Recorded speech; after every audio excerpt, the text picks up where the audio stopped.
Hello everyone, welcome back to CNN 10. I'm Coy Wire. Hope you had an awesome weekend and you enjoyed falling back. Feeling refreshed after turning back those clocks, getting an extra hour of sleep. We had daylight saving time in the wee hours of yesterday morning. And for the two states that don't do daylight saving, Arizona and Hawaii, sorry to bring it up. Hope you're still feeling fresh and ready to start this week off strong. All right, tomorrow is election day in the US. So the next two episodes will be election themed special editions examining America heading to the polls. Today, though, let's start by checking in on the country of Spain, which is recovering from what their prime minister says is the worst natural disaster to affect the country in recent history. More than 200 people have been killed, hundreds more still missing. This after storms concentrated over the two river basins and produced walls of water that overflowed riverbanks, catching people off guard late Tuesday evening and early on Wednesday. CNN's Atika Schubert has more on the situation. In a dystopian scene of Spain's deadliest floods in decades, dozens of cars and debris are piled on top of what was a railroad in eastern Spain. With a year's worth of rainfall plummeting down in just hours on Tuesday, hundreds of people have been killed, according to authorities, and the death toll is only expected to rise. The extreme weather has caused a surge of water to break bridges, damaging homes and cars along the way. With the floods turning gray roads into a muddy brown, these satellite images taken less than 2 weeks apart show the sheer level of destruction the floods have left behind.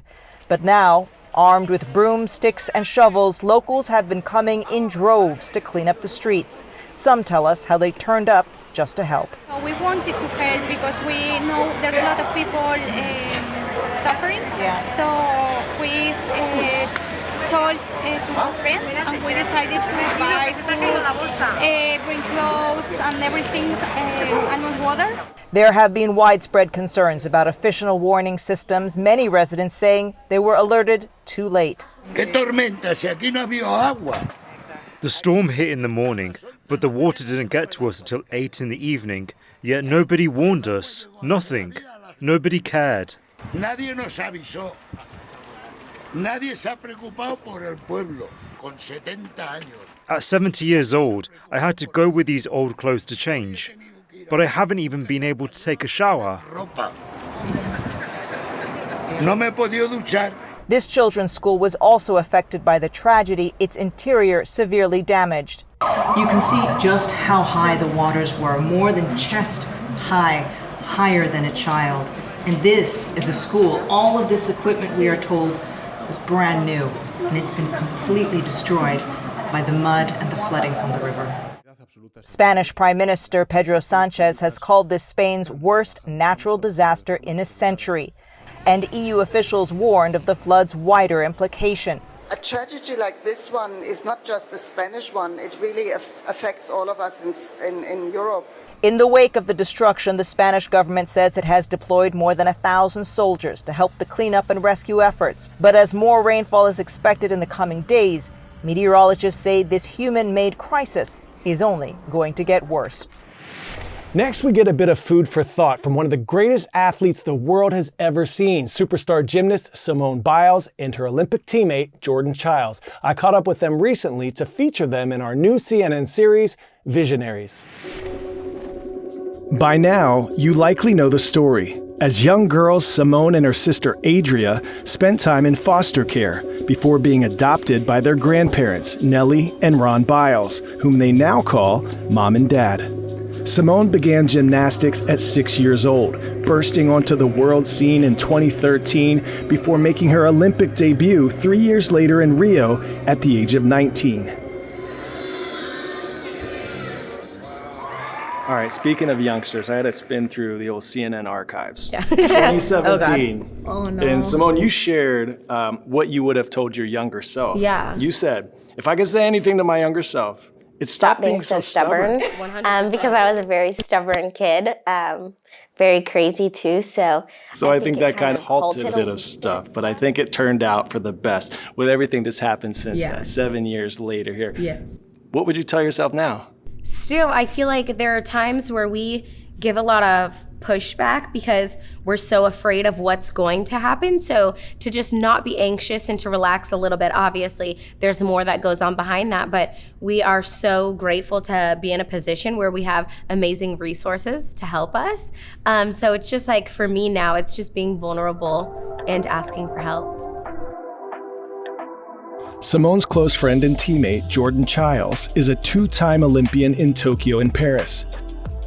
Now, at the age of 23, she's found herself center stage like never before, including beside Simone on the Gold Over America tour post-Paris. Jordan, what would you tell your younger self? My younger self, I definitely could say just to understand the word no. I did have a lot of times where I would just say yes to everything, and being able just to follow the path that you wanted to go in and not really what everybody is creating for you. And always just let people in. I think that's where the help comes into play, because when I was younger, I did not want help from anybody. But just, to really look back and be like, okay, your journey and your path is something that you should write for yourself, and kind of just let it ride in the way that you want it to ride. And, I look at my life as puzzle, just put the puzzle pieces in the right spot and just let it all create itself. So I'm happy that now where I am now, I'm able to actually say that, because when I was younger, I think that was something I was silent, so I couldn't really speak how I wanted to speak. That's powerful That's stuff. where, the vulnerability comes into play, for sure. 10-second trivia. What U.S. president is featured on the dime? Franklin D. Roosevelt, Abraham Lincoln, George Washington, or Grover Cleveland?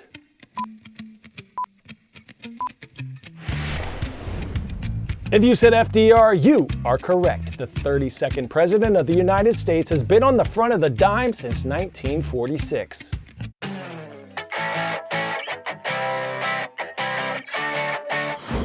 Today's story getting a 10 out of 10. When is a dime not worth 10 cents? Apparently, when it's worth $500,000 because it's missing a single letter. Our Jeremy Roth explains.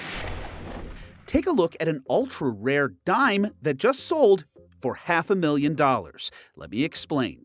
Normally, the ubiquitous 10-cent piece is, well, a dime a dozen, so to speak, nothing special. But according to auction house Great Collections, this 1975 dime is a very rare exception indeed. Why? Because of this, the absence of a tiny letter S that adorns all dimes struck at the U.S. Proof Mint in San Francisco. See, there it is, right there. Great Collections says the S-less dime is infinitely rarer with this error. It's certainly more interesting, or should I say interesting.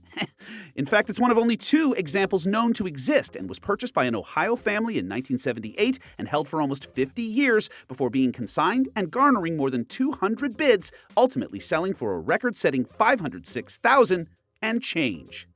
See what I did there? All right, superstars, time for the best part of the show, you. Shout out time now, and this one goes to Lowndes Academy, Lounsboro, Alabama. We hope you and everyone watching have an awesome day. Let's rise up and do it again tomorrow. I'm Coy Wire, and we are CNN 10.